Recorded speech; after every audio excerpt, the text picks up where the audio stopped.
Evening, Edgar. Could I get your professional opinion? Please speak, but I have something important to tell you. This strain of flu, it's very different from the one I saw in Europe. It's downright peculiar. Really? What makes you say that?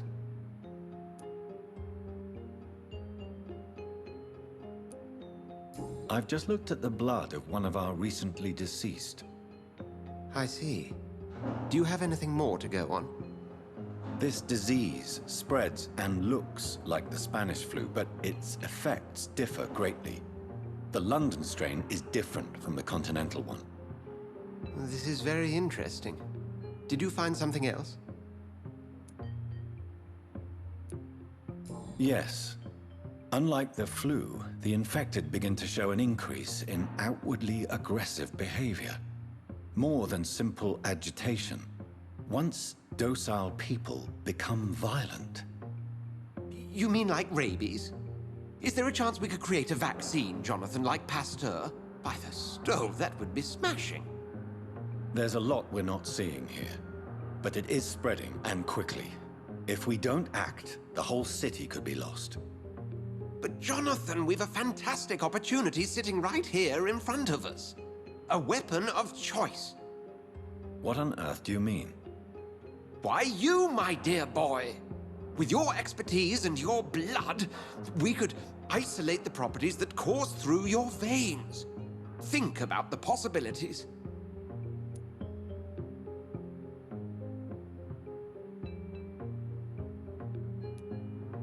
I admit it did occur to me. Blood seems to be the common factor in all of this. I totally agree. We're in uncharted territory here. Maybe it's just wishful thinking, but imagine the possibilities. We'll discuss this more later. Thank you for your time. No, thank you, Jonathan. But as I said, I needed to talk to you. I have some rather bad news. Yes? I'm afraid it's your sister. My sister? She's to be buried this evening at Whitechapel Cemetery. Your mother published the obituary this morning. I see. I'm sorry, Jonathan. Please accept my condolences.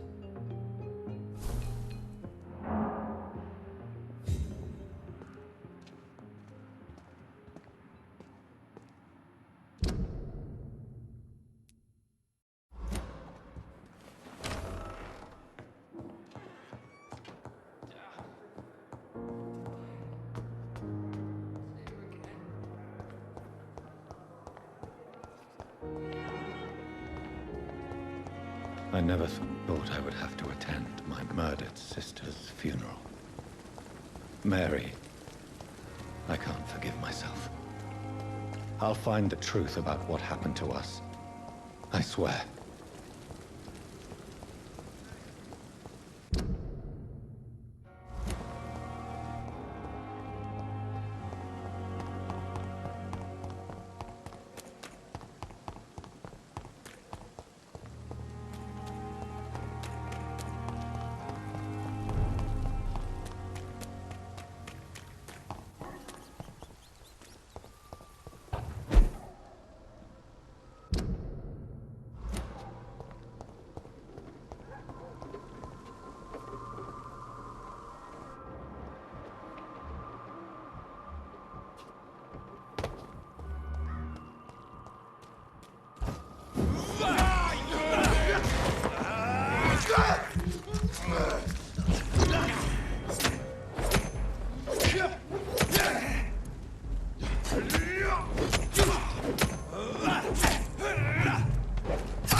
sister.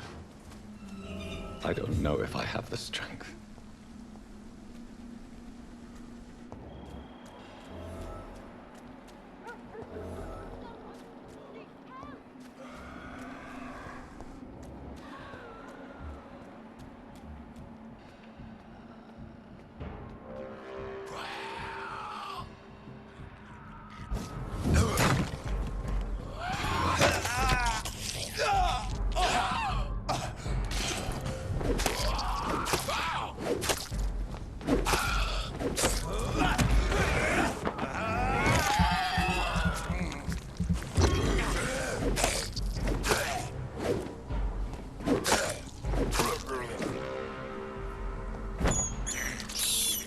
I have this thirst for blood.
Since I can't reveal myself to my mother now, I must find a discreet spot to attend the ceremony.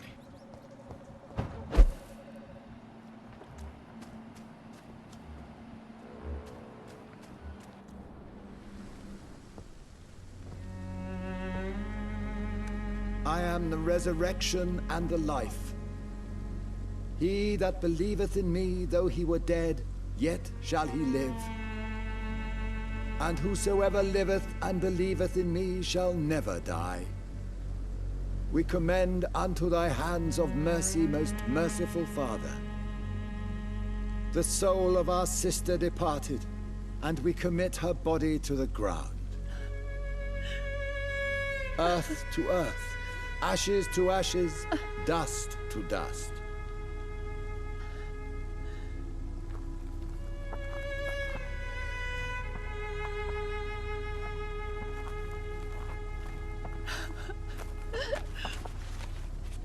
Why kill my Mary and stick her here in this cold, god-awful place?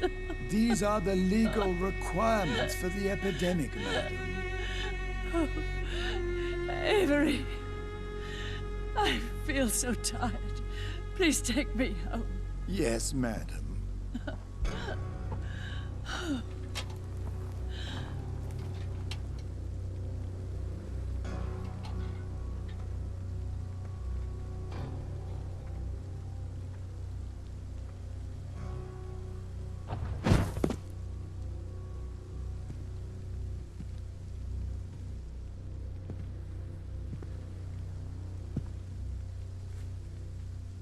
Oh, Mary. What have I done?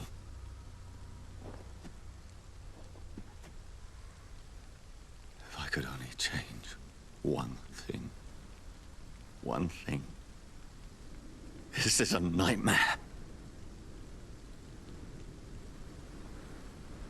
Jonathan, there is nothing you can do but accept it.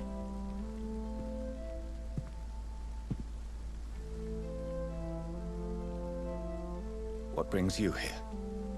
I thought you could use the company. I am so sorry for your loss, Jonathan.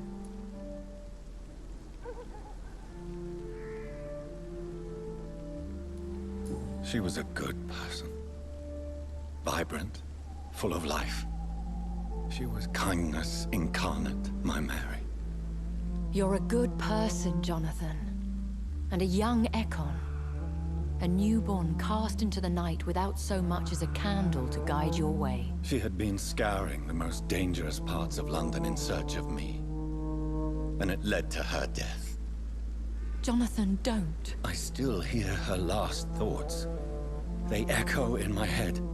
Her mind shattered, and it haunts me. Jonathan, stop. Listen carefully. You must come to terms with this. You must learn to live with what happened.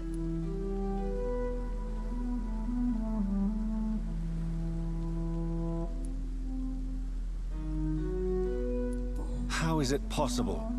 Tell me. Is it so easy to take a life every night, and then just smile and nod at those you spared?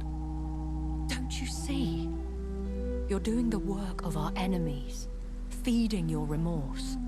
We are weakest when we grieve, and the guilt blurs our senses. And so this is why you're here. To warn me. You've felt this pain yourself. You too have endured this. I don't want to lose you, Jonathan. I've lost so many friends. Loved ones I cherished. Pray for Mary's forgiveness, if you must.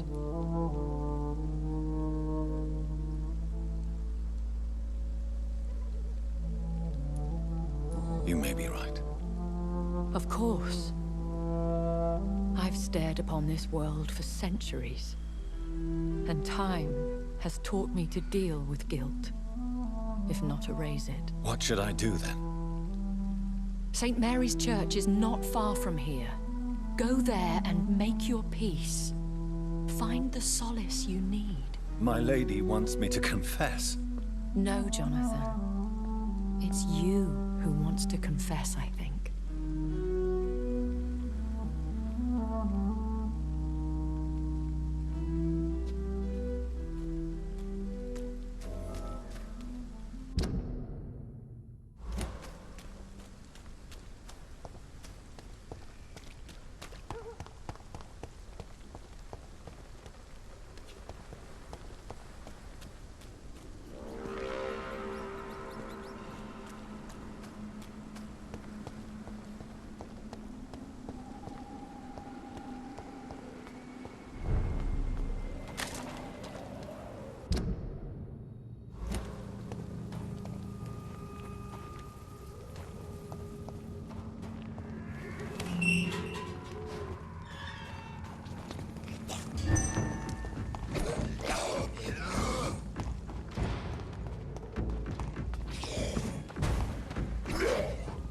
And off to church he goes, a newborn seeking divine consent to lick the blood from the soft and pointy crown. Who are you?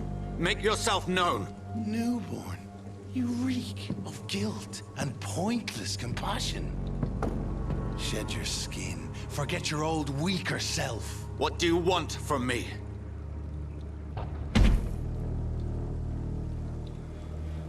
Ascalon does not approve of lone wolves who bring unwanted eyes to our pastures. So your name is Ascalon? Ascalon's will is vampire law. Learn them, abide by them, or I shall return as your judge and jury.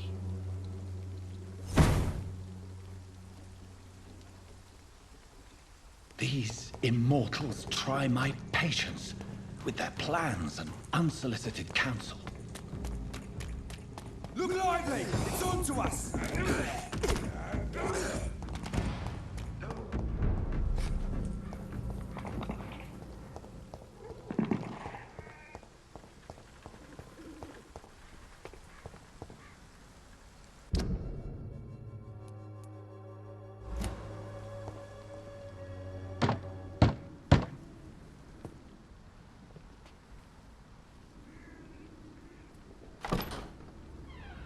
Yes? What is it that you want? I'm sorry to disturb you at such a late hour. No worries, my son. I'm still quite awake, having just returned from a funeral. Yes, I know. I've forgotten what I wanted. I don't know.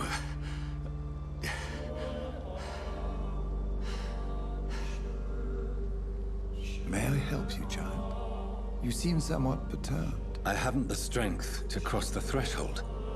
I wish to pray, to cleanse my soul. The church is shut by order of the bishop. But I'm still the vicar of St. Mary's, if that is any use to you, my son.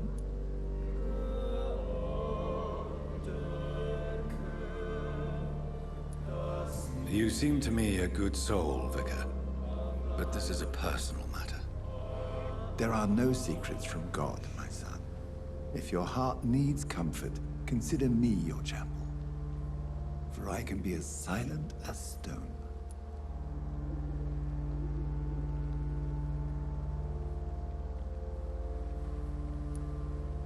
I've words for one departed. They're not for living ears to hear. Your eyes burn with rage, yet I see the pain that lies beyond. I am here to lighten the burden of all God's creatures. Whatever you tell me is between us and the Lord. Very well, priest. As you seem quite adamant. Open your heart, my son. Tell me what burdens you. With whom do you wish to speak?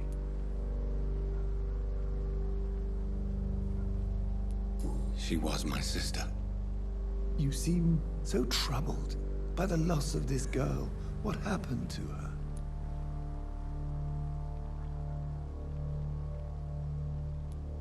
It was an accident. A terrible, terrible accident. I see. And how are you feeling, my son?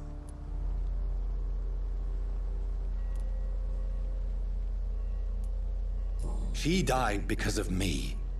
How do you think I feel? I have a final question for you, my son. This is of the utmost importance. Ask your question, Vicar. What would you like her to know?